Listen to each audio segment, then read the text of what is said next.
कहानी का नाम चांदनी और जादुई परियां। बहुत समय पहले की बात है। एक सुंदर और शांत गांव था, गुलाबपुर। इस गांव के पास एक घना जंगल था जिसमें किसी को जाने की इजाजत नहीं थी, क्योंकि लोग कहते थे कि वहां परियां रहती हैं। गांव में एक छोटी सी लड़की रहती थी, चांदनी। वो बहुत प्यारी, समझदार और जिज्ञासु थी। उसने बचपन से परियों की कहानियां सुनी थी और उसका सपना था एक दिन किसी परी से मिलना। एक चांदनी रात को जब पूरा गांव सो रहा था, चांदनी चुपके से जंगल की ओर निकल पड़ी। वो चलती गई जब तक कि वो एक बड़े पेड़ के पास नहीं पहुंची।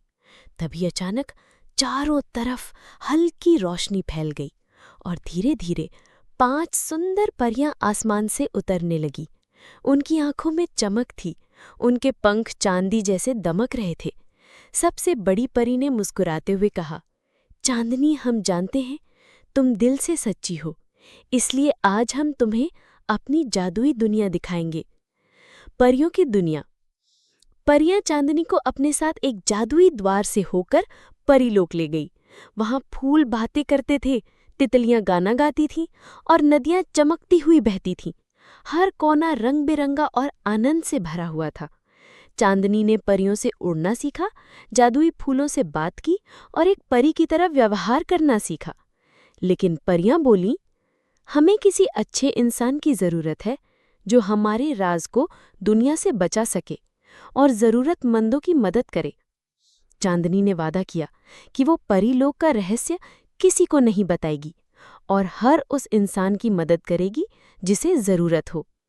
लौटते समय जब चांदनी वापस गांव लौटी तो उसके पास परियों का एक छोटा सा उपहार था, एक चमकती हुई जादुई मोती। जब भी कोई दुखी होगा, वो मोती चमक उठेगा और उसे रास्ता दिखाएगा। चांदनी गांव में सबकी मदद करने लगी। किसी को खुशी चाहिए, किसी को दोस्ती, और हर बार वो जादुई मोती चमकता रहा। और फिर लोग कहते हैं, आज भी जब चांदनी रात होती है, जंगल की ओर से हल्की रोशनी आती है। शायद परियां अब भी वहां हैं और शायद चांदनी भी। सीख: सच्चे दिल से किया गया विश्वास और मदद हमेशा जादू लाता है।